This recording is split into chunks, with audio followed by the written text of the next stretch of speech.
C'est déjà la 10e vidéo qui concerne le programme de seconde. Bienvenue à tous et nous allons faire une petite mise au point sur le chapitre 12 qui traite de la contraception.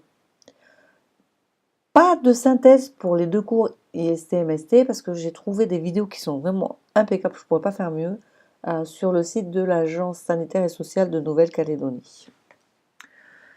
La contraception, donc ce qu'on veut c'est que vous soyez capable de choisir un moyen de contraception adapté pour éviter une grossesse non désirée.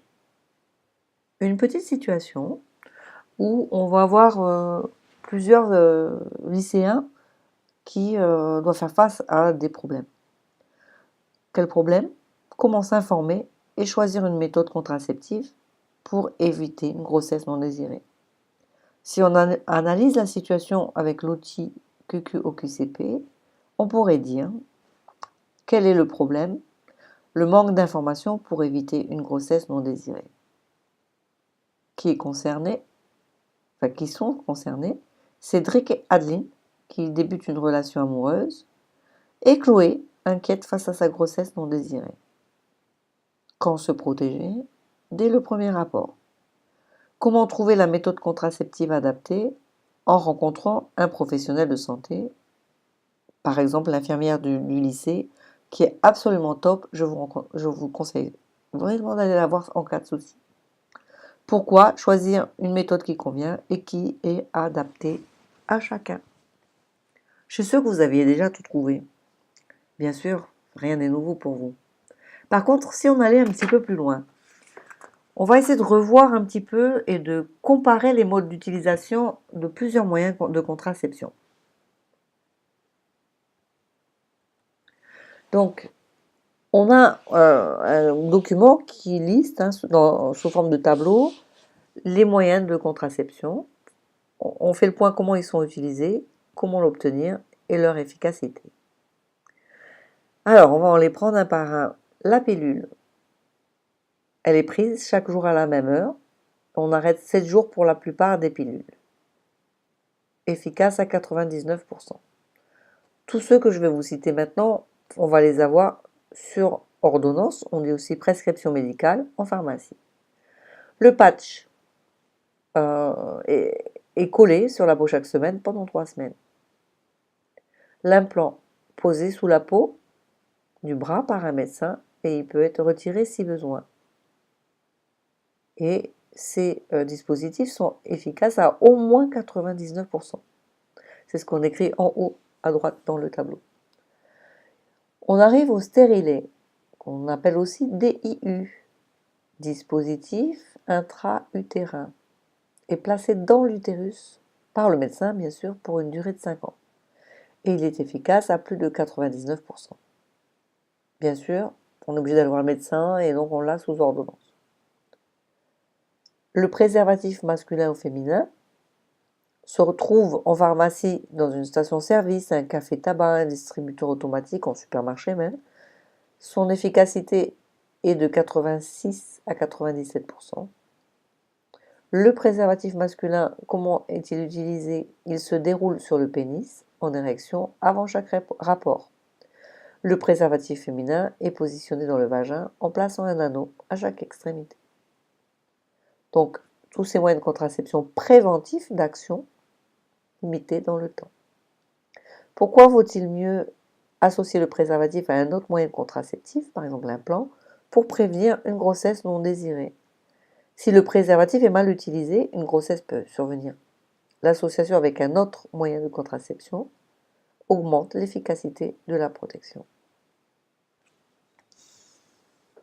Quels sont les modes d'action des méthodes contraceptives? C'est l'autre question qu'on souhaite se poser. Et bien sûr, là, on va comparer les modes d'action. Tout à l'heure, on avait comparé le mode d'utilisation. Là, on va comparer le mode d'action. Comment ça fonctionne? Donc là, on a ce petit schéma avec des petits textes. Et on doit souligner les inconvénients des différents moyens de contraception. Alors, inconvénient, souvent ce mot pose problème.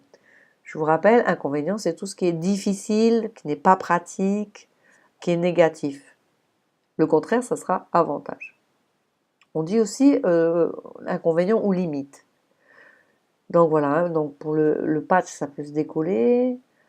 L'implant, c'est comme la pilule, ça peut avoir des effets secondaires, hein. Des nausées, gonflements douloureux des seins, saignements, migraines. Le stérilet, qu'on peut installer que quand on a eu un enfant, généralement c'est recommandé, hein. Quand on est vraiment adulte, allonge la durée des règles et donc moins adapté aux femmes qui ont des règles abondantes. Et d'autres effets secondaires possibles aussi, saignements répétés ou disparition des règles carrément. Il nous reste à voir les inconvénients des préservatifs. Donc, ils doivent être utilisés à chaque rapport. Il arrive que le préservatif masculin craque. C'est peu fréquent, mais bon, ça arrive, ou glisse, s'il est mal mis ou mal utilisé. Ensuite, on nous demandait de citer les moyens de contraception hormonale. Le DIU à la progestérone. Donc, DIU, ça veut dire quoi déjà? Dispositif intra-utérin. La pilule, le patch et l'implant.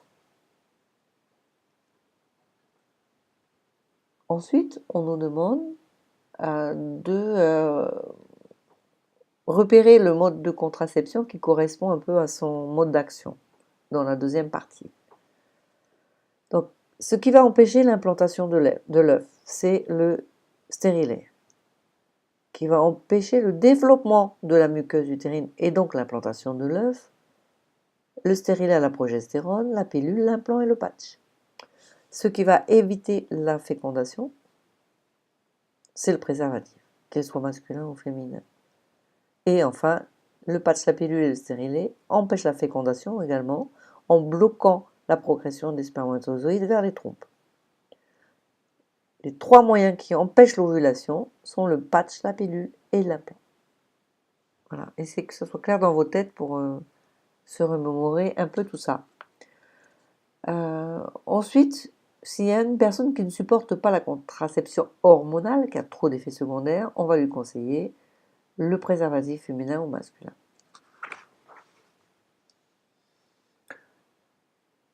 La troisième activité assez importante.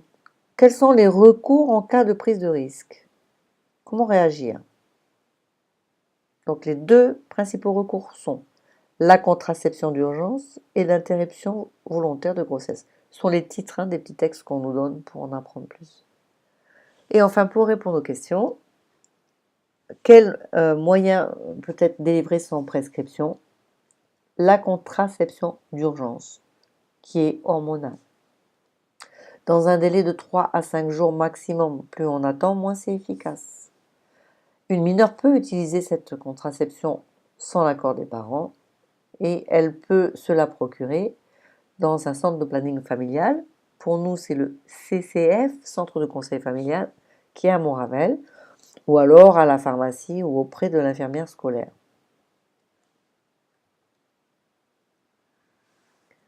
IVG. Que signifient ces trois lettres? Interruption volontaire de grossesse. On peut y avoir recours dans un délai de 5 à 12 semaines de grossesse. On peut s'adresser pour la méthode médicamenteuse au CCF ou dans le cabinet d'un médecin. Et la méthode par expulsion, qui est la deuxième méthode, il faut aller à l'hôpital ou en clinique pour avoir une opération. À quelles conditions une mineure peut y avoir recours? Avec le consentement de ses parents ou, le cas échéant, se faire accompagner d'une personne majeure. Qui peut nous aider? Quelles sont les structures d'accueil et de soutien avec les personnels? Alors, rien de mieux que de petits témoignages pour y voir plus clair. Si sa plaquette de pilule est terminée, comme la jeune fille, comment va-t-elle faire? Eh bien, elle va aller voir le pharmacien. Si avec son copain, elle veut s'organiser pour prendre le meilleur moyen de contraception qui leur convienne, elle peut aller donc voir un médecin aussi, mais voir aussi le centre de conseil familial. Le jeune garçon, j'espère que vous allez prendre modèle sur lui, les garçons a besoin de conseils sur les précautions à prendre, Et donc, il va se renseigner sur Internet, sur un site qui est vraiment bien fait, c'est le filsantéjeune.com. Je vous le recommande. Et enfin, si on prend déjà la pilule et on en a marre, on voudrait changer, hein, on va bien sûr voir un gynécologue ou un médecin.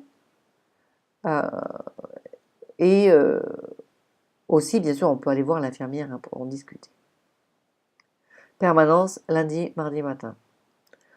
Donc, quand on avait eu l'intervention, hein, de l'association Homosphère, qui est devenue maintenant Diversité Calédonienne, ou Diversité NC, je crois, on avait donné des petites cartes. Donc, je vais essayer de la retrouver et l'afficher dans la classe. C'est bien de se faire un petit un document avec les contacts utiles comme ça qu'on va garder dans son portefeuille. Pour terminer, on va essayer de proposer des solutions. On va voir si vous êtes capable d'être de bons conseils pour Cédric et Adeline. Donc, par rapport à l'information qu'ils veulent, qu'est-ce que vous allez leur dire? Où est-ce qu'ils peuvent aller? Voir un médecin, tout simplement, un gynécologue ou l'infirmière scolaire, si on veut s'informer auprès d'un professionnel de santé. Ou on peut se rendre dans une structure. L'avantage, c'est que c'est gratuit et confidentiel. Depuis tout à l'heure, je répète, vous allez le deviner, le CCF, Centre de conseil familial.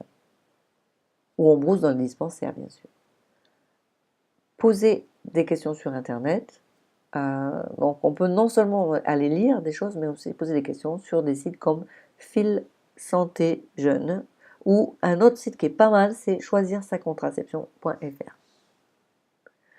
Si Adrienne et Cédric ont besoin d'un moyen contraceptif, ils vont voir un médecin, c'est ce qu'il y a de mieux, hein, s'ils veulent autre chose que le préservatif. Ou ils peuvent aller, bien sûr, au CCF. Et donc le planning familial. Hein. Et pour Chloé, qu'est-ce qu'on peut lui donner comme conseil à Chloé qui se retrouve enceinte alors qu'elle ne le désire pas? Grosse décision à prendre, elle peut avoir recours à l'IVG. Donc le mieux c'est d'aller se renseigner au centre de conseil familial parce que ce n'est pas un acte anodin. Si elle prend cette décision-là, il faut qu'elle soit vraiment au courant de ce qui se passe. Première solution, l'intervention chirurgicale en structure hospitalière. Deuxième solution, intervention médicamenteuse en cabinet médical. Mais bien sûr, le mieux, c'est de se tenir bien au courant de la prévention et d'utiliser la contraception préventive. Ça fait quand même moins de soucis. Si on fait sa synthèse, allez, on récapitule ensemble. Pour éviter une grossesse non désirée, un couple ou un individu doit choisir à l'avance une contraception et utiliser le moyen qui lui convient, soit quotidiennement, comme la pilule, soit avant chaque rapport, comme le préservatif masculin ou féminin, soit de façon temporaire, comme le patch, ou pour plusieurs années, comme le stérilet ou l'implant. Et c'est ça qu'on appelle la contraception préventive. C'est la plus efficace des contraceptions. On va distinguer les moyens de contraceptifs hormonaux, comme pilule patch implant, stérilet. On dira aussi DIU hormonal, qui sont différents des contraceptifs dits mécaniques qui font barrière aux spermatozoïdes, comme le préservatif ou le stérilet au cuivre. Pour limiter le risque de grossesse après un rapport non protégé ou après un incident, rupture de préservatif ou de pilule, il est possible, de façon exceptionnelle, d'utiliser une contraception d'urgence le plus rapidement possible après le rapport sexuel et au plus tard dans un délai de 3 à 5 jours selon le type de pilule.